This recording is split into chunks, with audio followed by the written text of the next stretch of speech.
کعبہ جو ہے وہ اللہ تو نہیں ہے، غیر اللہ ہے۔ آپ بتائیں غیر اللہ ہے کہ نہیں؟ اللہ تو نہیں ہے نا، لیکن غیر اللہ کا طواف کرتے ہیں کہ نہیں؟ جو کہتے ہیں غیر اللہ ہے، غیر اللہ ہے، غیر اللہ، وہ غیر اللہ کعبہ بھی ہے۔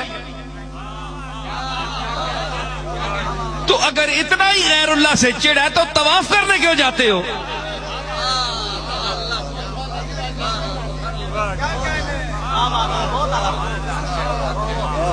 آپ کہیں گے جناب حکم دیا گیا ہے غیر اللہ کا طواف کرو، تو سمجھ آئی کہ جہاں وہ حکم دے دے وہاں طواف کرنا پڑتا ہے، چاہے وہ غیر اللہ ہی ہو۔ بھائی کعبہ تو پتھر ہے نا، پتھر غیر اللہ ہے، اللہ کے علاوہ۔ اللہ تو لطیف خبیر ہے، جسم سے پاک ہے۔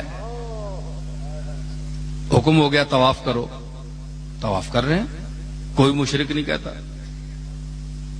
جو مشرک کہتے ہیں وہ بھی پھر رہے ہوتے ہیں، چکر لگا رہتے ہیں، اور سامنے کیا ہے؟ غیر اللہ۔ اور طواف کس کا ہے؟ غیر اللہ کا شروع ہے، لگے ہوئے ہیں، رو رہے ہیں، اور طواف غیر اللہ کا ہو رہا ہے۔ سبحان اللہ، کیا توحید ہے! ہم تو بھائی بڑے سوچ میں پڑ گئے۔ اس سے تو رابعہ بصری بہتر رہی آپ سے۔ تو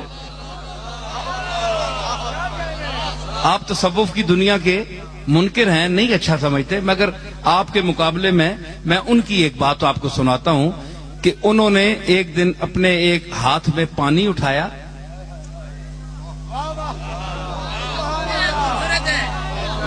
اور ایک ہاتھ میں آگ اٹھائی۔